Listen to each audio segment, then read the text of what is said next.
계신 분들과 인사 나누겠습니다. 사랑합니다. 축복합니다. 하고 인사 나누겠습니다.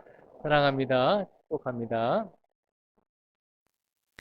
네, 오늘은 아리마대 요셉이라고 하는 요셉에 관해서 말씀을 함께 나누고자 합니다. 아리마대 요셉은 이제 출신 지역이 아리마대라고 하는 곳입니다. 그래서 태어난 곳, 출신 지역이 아리마대라고 하는 곳에 요셉이라고 하는 사람에 대해서 함께 말씀을 나눠보고자 합니다. 그러면 먼저 우리가 이 아리마대 요셉이라고 하는 사람이 어떤 사람인지 우리가 말씀을 통해서 다시 한번 생각해 보도록 하겠습니다. 아리마대 요셉이 어떤 사람인지 오늘 본문 50절과 51절 말씀해 보면 나오고 있습니다. 우리 50절과 51절의 말씀을 같이 한번 읽겠습니다. 시작. 공회의 의원으로 선하고 의로운 요셉이라 하는 사람이 있으니 그들의 결의와 행사에 찬성하지 아니한 자라. 그는 유대인의 동네 아리마대 사람이요 하나님의 나라를 기다리는 자라. 아멘. 이 50절과 51절의 말씀을 근거로 해서 우리가 이 아리마대 사람 요셉이라고 하는 사람이 어떤 사람인지 알 수 있는데요. 이 사람이 어떤 사람이냐면 공회 의원이다라고 그렇게 표현을 하고 있습니다. 공회 의원이라고 하는 것은 아, 예수님 당시에 이스라엘 백성들에게 있어서 최고의 의결 기관인 오늘날의 우리나라의 국회와도 같은 그런 아주 막강한 힘을 가지고 있는 회의입니다. 그래서 그 공회의원이라고 하는 것은 굉장히 정치적으로 또 세상적으로도 많은 힘을 또 결정할 수 있는 그런 권한이 있었던 사람들 중에 한 사람이었다라고 하는 것을 볼 수 있습니다. 공회의원이었으니까 굉장히 정치적으로 힘이 있었고 또 다른 성경 말씀을 보면 아리마대 사람 요셉이 부자라고 그렇게 표현을 하고 있거든요. 그러니까 물질적으로도 보유하고 정치적으로도 세상적으로도 힘이 있었던 사람이죠. 그런데 그가 어떤 사람이었냐면 선하고 의로운 자다라고 성경은 또 말하고 있습니다. 공회의원이면서 선하고 의로운 자였다는 것입니다. 선하고 의로운 자였다는 것은 사람이 보기에 선하고 의로운 자가 아니라 하나님이 보실 때 하나님의 관점에서 선하고 의로운 자였다는 것입니다. 그리고 이 아리마대의 요셉은 어떤 사람이었냐면 유대인들의 결의와 행사에 찬성하지 아니한 자라고 그렇게 성경은 기록을 하고 있습니다.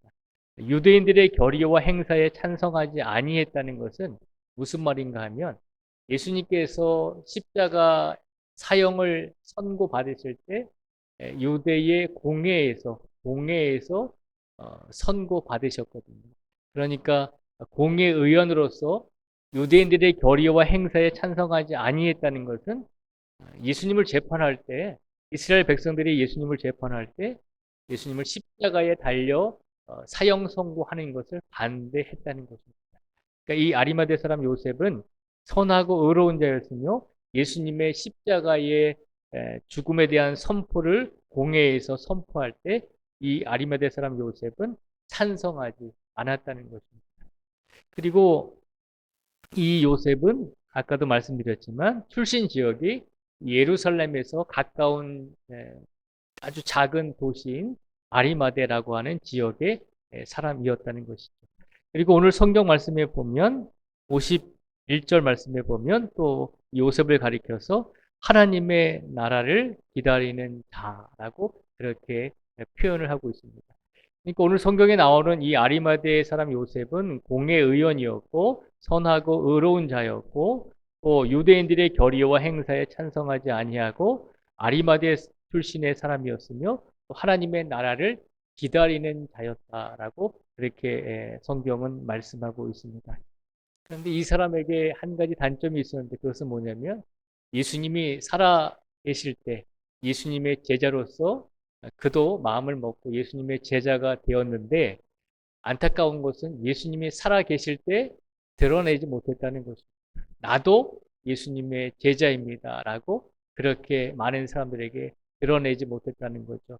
그 이유가 뭘까라고 생각을 해보면 공회의원이었고 또 하나님의 나라를 기다리는 자고 선하고 의로운 자였지만 그에게도 이제 신앙적으로 두려움이 있었다는 것이죠. 예수님이 살아계실 때 예수님을 하나님을 모욕하는 자, 또 하나님께 죄를 지은 자라고 해서 예수님께서 메시아요 구원자라고 말씀을 하시니까 많은 종교 지도자들과 정치 지도자들이 예수님을 비하하고 하나님을 모욕하는 자, 하나님께 죄를 짓는 자라고 하면서 많이 핍박을 했잖아요. 그러니까 이 아리마대 사람 요셉은 마음속으로는 예수님을 믿고 있었지만 예수님이 죽기 전까지 예수님의 제자로서 그렇게 누구도 모르게 삶을 살고 있었지만 누구에게도 밝히지 못하는 그런 아픔이 있었다는 것입니다. 그런데 이 아리마대 사람 요셉이 예수님께서 십자가에 달려 죽으신 다음에 어떻게 변했는지, 어떤 행동을 했는지 우리가 또 말씀을 통해서 살펴보도록 하겠습니다. 52절에서 우리가 54절까지의 말씀을 같이 한번 읽어보겠습니다. 52절부터 54절까지 같이 읽겠습니다. 시작. 그가 빌라도에게 가서 예수의 시체를 달라 하여 이를 내려 세마포로 싸고 아직 사람을 장사한 일이 없는 바위에 한 무덤에 넣어두니 이날은 준비일이요 안식일이 거의 되었더라. 아멘. 52절에서 54절까지 말씀해 보니까요. 예수님이 살아계실 때는 예수님의 제자입니다라고 떳떳하게 당당하게 얘기하지 못했던 이 아리마대 요셉이 예수님께서 십자가에 달려 돌아가신 다음에 숨을 거두시게 되자 어떤 행동을 했나요? 52절에서 54절까지 말씀해 보니까요. 아리마대 사람 요셉이 세 가지의 일을 행했습니다. 예수님이 돌아가시고 나서 십자가에 달려서 죽으시고 나서 이 아리마대 사람 요셉이 세 가지를 행했는데요. 어떤 일을 행했는지 한번 보도록 하겠습니다. 먼저 빌라도에게 예수의 시체를 달라고 한 유일한 사람입니다. 예수님은 우리가 잘 알고 있는 것처럼 십자가형에 달려서 돌아가셨습니다. 십자가형은 당시 로마라고 하는 나라가 이스라엘을 다스리고 있었으니까 당시 시대에는 가장 중한 죄를 범한 가장 악한 중죄를 지은 죄인들이 당하는 징계였습니다. 십자가형에 죽는다는 것, 십자가에 달려 죽는다는 것은 가장 악독한 죄인이 이제 선고를 할 때, 벌을 줄 때 십자가형을 주었다는 것입니다. 그러니까 한마디로 표현하면 예수님께서 십자가에 달려 돌아가셨다는 것은 그 당시에 많은 사람들이 예수님을 바라볼 때 가장 악랄한 죄를 범한 죄인이었기 때문에 십자가형에 처해진 것입니다. 그런데 그렇게 가장 악랄한 죄에 처해져서 죽은 죄인의 시신을 지금 아리마다 요셉이 빌라도 총독에게 달라고 하고 있는 것입니다. 얼마나 위험한 행동을 하고 있는 것입니다. 이 아리마대 요셉은 이스라엘 백성들의 의회인 공회 의원이다라고 말씀을 드렸잖아요.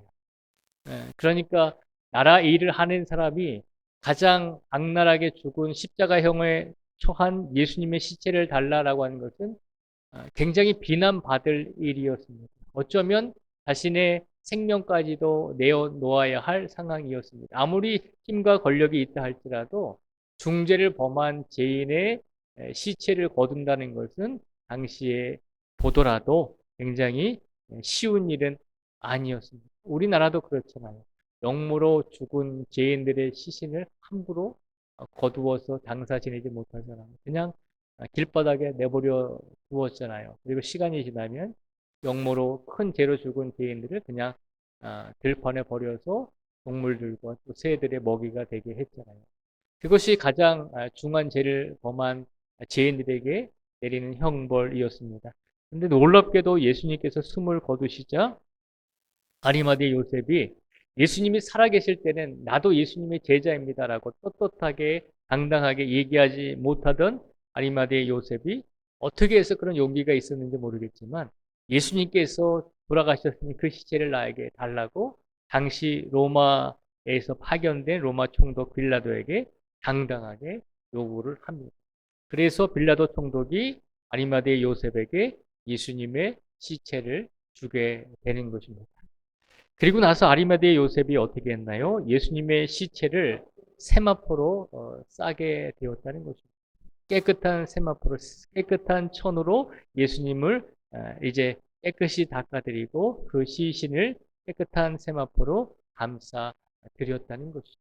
그리고 오늘 본문 52절에서 54절까지 말씀해 보면 또 아리마디의 요셉이 무엇을 했냐면 예수님의 시체를 세마포로 쌌을 뿐만 아니라 예수님의 시체를 아무도 장사 지낸 적 없는 새 무덤에 예수님을 장사 치르게 되었다는 것입니다. 그러니까 아리마디의 요셉이 무엇을 했습니까? 라고 물을 때 우리가 오늘 본문을 통해서 그가 했던 것은 더군다나 예수님께서 살아있을 때가 아니라 예수님께서 숨을 거두신 다음에 행한 세 가지를 우리에게 보여주고 있습니다. 첫째는 빌라도에게 예수의 시체를 달라고 그렇게 요청했고, 그리고 예수님의 시체를 받아서 세마포로 깨끗하게 싸서 예수님을 보존시켜 드렸고, 그리고 세 번째로 예수님의 시체를 아무도 무덤에 장사 지낸 적 없는 새 무덤에 장사 치르게 했다는 것입니다. 그러니까 우리가 한편으로 생각해 보면 굉장한 용기를 가지고 지금 예수님이 죽으신 다음에 이렇게 세 가지 일을 행했다라고 하는 것을 우리에게 보여주고 있습니다. 비록 예수님이 살아 계실 때는 떳떳하게 나도 예수님의 제자입니다. 예수님의 죽음을 막지는 못했잖아요. 이 아리마대 요셉이 예수님의 십자가형을 선포할 때 찬성하지는 않았지만 어떻게 해서든지 자신의 목숨을 걸고 예수님의 십자가형을 막았어야 되는데 그렇게 하지 못했잖아요. 그저 찬성은 하지 않았지만 끝까지 예수님을 지키지 못하고 내가 예수님의 제자입니다라고 하는 그 말 한마디 못하고 예수님의 죽음을 바라보게 되었거든요. 근데 놀랍게도 예수님께서 죽으신 다음에 하나님께서 아리마대 요셉을 통해서 세 가지를 행하셨다는 것이죠. 예수님의 시체를 달라고 했고, 예수님의 시체를 세마포로 쌓았고, 그리고 예수님을 새 무덤에 장사해 드렸다는 것입니다. 우리가 오늘 이 말씀을 통해서 하나님께서 아리마대 요셉을 통해서 우리에게 어떤 말씀을 주실까라고 질문을 해 보시기 바랍니다. 오늘 하나님께서 우리에게 그토록 예수님께서 살아계실 때는 당당하게 밝히지 못했던 아리마대 사람 요셉이 예수님께서 죽으신 다음에 그나마 예수님을 위해서 이 세 가지 일을 행했잖아요. 그러면 이 말씀을 통해서, 이 사건을 통해서 하나님께서 우리에게 주시고자 하는 메시지가 무엇인가라고 생각해 보기를 원합니다. 오늘 아리마대 요셉이 우리에게 주는 첫 번째 교훈은 하나님의 섭리를 기억하라는 것입니다. 주일날 설교 기억하시죠? 오전에 주일 예배 때 오전에 했던 설교 아직까지 기억하시죠? 주제가 하나님의 섭리였습니다. 웃긴 것만 생각하시면 안 되고 주일날 오전에 별로 안 웃겼는데 아무튼 웃긴 것만 생각하시면 안 되고 주일날 오전에 설교가 하나님의 섭리에 관한 것이었습니다.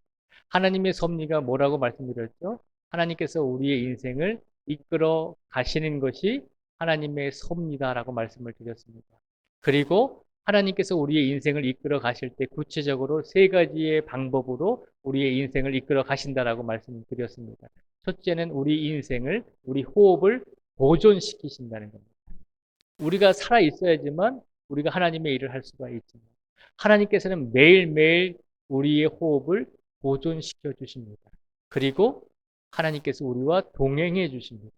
동행해 주신다는 것은 우리와 함께 하실 뿐만 아니라 날마다 우리가 살아갈 수 있도록 우리에게 힘을 주시고 우리가 하나님의 자녀로서 설 수 있도록 우리가 지탱할 수 있도록 우리에게 많은 영양분을, 많은 능력을 더하여 주신다는 것입니다. 그것이 하나님의 동행입니다. 그리고 하나님께서 우리를 보존해 주시고 하나님께서 우리를 동행해 주시고 그 다음에 세 번째로 하나님께서는 우리를 인도해 주신다고 말씀드렸습니다. 인도는 하나님께서 우리 성도 한 분 한 분을 선한 인생으로 선한 목적으로 이끌어 주신다는 것입니다. 우리 외모는 다 다르잖아요. 우리가 살아온 환경은 다 다르지만 우리가 살아가고 있는 모든 상황은 다 다르지만 하나님께서 모든 성도를 이끄시고 섭리하셔서 모든 성도들의 인생 속에서 그들의 호흡을 보존하시고 하나님께서 동행하시고 하나님께서 선한 목적으로 모든 성도들을 이끄셔서 하나님께 영광을 돌릴 수 있는 인생을 살아갈 수 있도록 모든 성도 한 분 한 분을 이끌어 주신다는 것입니다. 그 하나님의 섭리의 관점으로 오늘 말씀을 보면 하나님께서 아리마대 요셉을 지금 이끌고 계시잖아요. 하나님의 섭리가 없었다면 아리마대 사람 요셉이 예수님께서 죽으신 다음에 어떻게 빌라도에게 예수님의 시신을 달라고 할 수 있었겠습니까? 자기의 사회적인 체면이 있었고 자기가 예수님의 제자라고 하는 것이 밝혀지면 한순간에 잃을 것이 너무나 많았거든요. 머리로 생각하면 이것저것 따지면 도저히 할 수 없는 일이었습니다. 그럼에도 불구하고 예수님이 살아계실 때가 아니라 예수님이 죽으신 다음에 이 놀라운 아리마대 사람 요셉이 이렇게 세 가지 행동을 했던 것은 하나님의 이끄심, 하나님의 섭리가 분명히 아리마대 요셉을 통해서 이루어졌기 때문에 아리마대 요셉을 통해서 많은 일들이 일어났다는 것이죠. 예수님의 시신을 장사 지낼 사람이 아무도 없는 것 같아도 하나님께서 미리 준비하신 사람이 있었다는 것이죠. 그것이 하나님의 섭리의 과정이다라고 하는 것입니다. 우리 눈에 볼 때는 모든 사람들이 예수님의 제자들까지도 예수님께서 십자가에 달려 돌아가실 때 모두 다 도망갔지만 그런데 하나님께서는 한 사람을 남겨놓았다는 거죠. 하나님의 계획하심과 하나님의 섭리와 하나님의 이끄심을 이루기 위해서 당당하게 빌라도 총독에게 가서 예수님의 시신을 달라고 요구할 수 있는 아리마대 요셉을 남겨놓으심으로 그 요셉을 통해서 예수님을 장사 지낼 수 있도록 하나님께서 이끌어 주셨다는 것입니다. 우리가 말씀을 볼 때 사람에게는 우리가 길이 없는 것처럼 보일지라도 하나님께서는 분명히 길을 만들어 주시고 예비해 두신다는 것을 기억하라는 것입니다. 우리가 말씀을 보면 도대체 예수님이 죽으신 다음에 누가 예수님의 장례를 치러 드릴까라고 우리가 걱정할 수 있었겠지만 그러나 하나님께서는 예수님의 장례를 치를 한 사람을 준비해 두셨잖아요. 그 사람이 바로 누구도 기대하지 않았고 누구도 정말로 우리가 생각하지 못했던 아리마대 요셉을 통해서 예수님의 마지막 육신을 잘 보내드릴 수 있도록 하나님께서 아리마대 요셉을 이끌어 주셨다는 것입니다. 그러니까 아리마대 요셉을 통해서 하나님께서 우리에게 주시는 첫 번째 교훈은 하나님의 섭리가 항상 이 세상에 존재하고 있다는 것을 기억하라는 것입니다. 그러니 오늘 이 자리에 앉아 계신 모든 성도님들 한 분 한 분의 인생이 다시 한번 내 인생이 왜 이럴까? 내 삶이 왜 이럴까? 내가 열심히 기도하고 내가 열심히 하나님께 봉사하는데도 내 인생이 변화되지 않는 것처럼 보여지고 내 인생이 더 발전되어지지 않는 것처럼 보여지고 어떻게 보면 우리가 살아가고 있는 이 지역 사회의 틀에서 우리가 날마다 다람쥐 쳇바퀴 돌듯이 그런 인생을 살아가고 있는 것이 아닐까라고 생각을 해보게 됩니다. 그런데 놀라운 것은 하나님께서는 분명히 우리들에게도 이 자리에 계신 모든 성도 한 분 한 분에게도 하나님의 이끄심과 하나님의 섭리를 준비하고 계신다는 것입니다. 그래서 나의 인생은 나의 것만이 아니라 하나님께서 나를 통해 하나님의 섭리를 이루시고자 하는 하나님의 계획을 이루시고자 하는 도구로서 우리를 사용하실 것이다라고 하는 믿음과 확신을 가지시고 오늘도 우리가 얼마나 귀한 존재인지 얼마나 소중한 존재인지 하나님께서 나를 통해서 하나님께서 우리를 통해서 하나님께서 우리 가정을 통해서 하나님께서 우리 교회를 통해서 이루시고자 하는 하나님의 뜻이 분명히 존재한다는 것을 믿음으로 확신할 수 있는 우리 모두가 되기를 주님의 이름으로 축복을 드립니다. 두 번째로 아리마대 요셉을 통해서 우리에게 주시는 두 번째 교훈은 바로 이것입니다. 사람에게는 다 때가 있다는 것입니다. 사람에게는 다 때가 있다는 것입니다. 이 때가 아니고 시간의 때를 말하고 있는 것입니다. 사람에게는 다 때가 있다는 것입니다. 그래서 우리가 아이들을 바라볼 때 조급한 마음으로 아이들이 자랄 때 이렇게 보면 아이들이 뭐 3살 버릇이 몇 살까지 간다고 하지만 그 아이들을 바라보면서 얘는 좀 싸게 글렀다라고 생각할 때도 있고 얘가 커서 뭐가 될까라고 이렇게 조급한 마음으로 바라볼 때가 있잖아요. 그런데 가만히 보면 결국에는 하나님께서 우리 자녀들을 통해서 결국은 그 아이에게 살아갈 인생을 때가 되면 하나님께서 살아갈 수 있도록 이끄시더라라고 하는 것입니다. 그걸 다 알고 계시잖아요. 늘 경험하셨잖아요. 사람에게도 마찬가지라는 거죠. 모든 사람에게는 다 때가 있다는 것입니다. 무슨 때가 있냐면 하나님께서 그 사람을 통해서 세워주실 때 하나님의 일을 감당케 하실 때가 있다는 것입니다. 아리마대 사람 요셉은 원래는 사람의 눈을 피해 은밀하게 예수님을 믿던 사람이었습니다. 사람의 눈을 피해서 은밀하게 예수님을 믿었다는 것은 사람들의 시각을 두려워했다는 것이잖아요. 사람들의 평판을 두려워했다는 것이고 사람들의 말을 두려워했다는 것이죠. 그랬던 아리마대 요셉이 예수님께서 돌아가신 후에 그 누구도 예수님의 시체를 달라고 요구하지 않을 때 아리마대 요셉은 목숨을 걸고 주님의 시신을 내가 장사하겠다고 그것도 로마 총독 빌라도 앞에서 당당하게 요구했다는 것입니다. 그러니까 이 아리마대 요셉의 모습을 통해서 우리에게 주시고자 하는 하나님의 두 번째 교훈은 어떤 사람은 좀 일찍 하나님께서 하나님의 일을 감당케 하기 위해서 일찍 세워주시는 분도 계시겠지만 그러나 어떤 분들은 조금 시간이 더디 걸릴지라도 하나님께서 좀 늦게라도 세워주실 때가 분명히 있다는 것입니다. 그래서 내가 이제 나이가 많이 먹었는데 내가 이제 세월을 많이 갔는데 내가 하나님을 위해서 할 수 있는 게 이제는 아무것도 없는데 라고 그렇게 생각하지 말라는 것입니다. 모세도 80세의 부름을 받았잖아요. 80세의 부름을 받아서 40년간 하나님의 일을 열심히 하다가 하나님의 품으로 돌아갔잖아요. 누구에게나 다 때가 있다는 것입니다. 예수님의 제자들은 예수님께서 살아계실 때 부르심을 받았잖아요. 예수님의 제자들은 그때가 하나님께서 부르실 때였고 그리고 아리마대 사람 요셉도 예수님을 살아계실 때는 인정하지 못하고 또 모든 사람들에게 나도 예수님을 믿습니다. 나도 예수님의 제자입니다라고 얘기하지는 못했지만 그래도 예수님이 죽은 다음에라도 하나님께서 아리마대 요셉을 세워주셔서 그로 하여금 예수님께 하나님께 영광을 돌릴 수 있는 행위들을 할 수 있도록 이끌어 주셨죠. 모든 사람에게는 하나님께서 하나님의 일을 하게 할 때가 분명히 있다는 것을 기억하라는 것입니다. 그때가 조금 늦고 조금 빠른 차이일 뿐이지 모든 성도 한 분 한 분을 통해서 하나님께서 이루시고자 하는 하나님의 뜻과 하나님의 계획과 하나님의 섭리가 분명히 존재하고 있다는 것을 기억하라는 것입니다. 오늘 이 시간 이 자리에 앉아 계신 모든 성도님들 한 분 한 분 위에 아직도 하나님의 때가 분명히 준비하여 주시고 또 그 때를 위해서 우리를 사용하여 주실 줄 믿습니다. 오늘 말씀을 통해서 하나님께서 우리에게 두 가지 교훈을 주시고 계십니다. 첫째는 하나님의 섭리가 분명히 존재한다는 것입니다. 아리마대 요셉에게만 하나님의 섭리가 존재한 것이 아니라 예수님을 통해서만 하나님의 섭리가 존재하는 것이 아니라 예수님의 12 사도를 통해서만 하나님의 섭리가 존재하는 것이 아니라 성경에 기록되지 않은 많고 많은 모든 그리스도인들을 향해서 하나님의 계획과 하나님의 이끄심과 하나님의 섭리가 분명히 존재하고 있다는 것을 기억하라는 것입니다.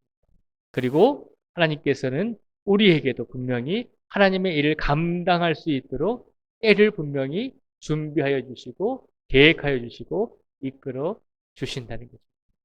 그러니 오늘 이 말씀을 통해서 하나님께서 우리에게 주시고자 하는 것, 나를 통해서도 하나님의 섭리가 분명히 이루어질 것이고 나를 통해서도 분명히 하나님의 일을 이루실 때가 분명히 준비되어져 있고 또 우리가 과거에 그렇게 살았을지라도 지금 또 앞으로도 미래의 모든 시간 속에서도 또 다른 하나님의 섭리와 하나님의 계획이 하나님의 때가 준비되어져 있다는 것을 늘 기억할 수 있는 우리 성도들이 되기를 주님의 이름으로 축복을 드립니다.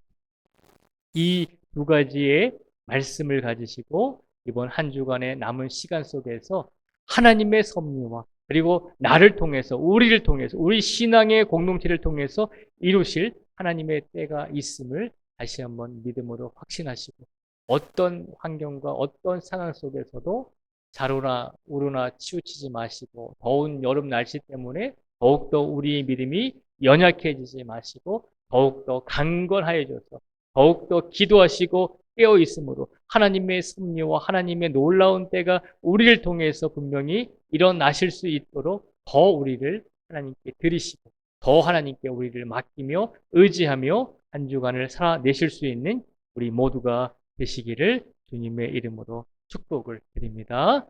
이 시간 우리 잠시 함께 기도하는 시간을 갖도록 하겠습니다. 우리 손미희 권사님 반주에 맞춰서 우리 함께 우리 자신을 위해서 기도하겠습니다.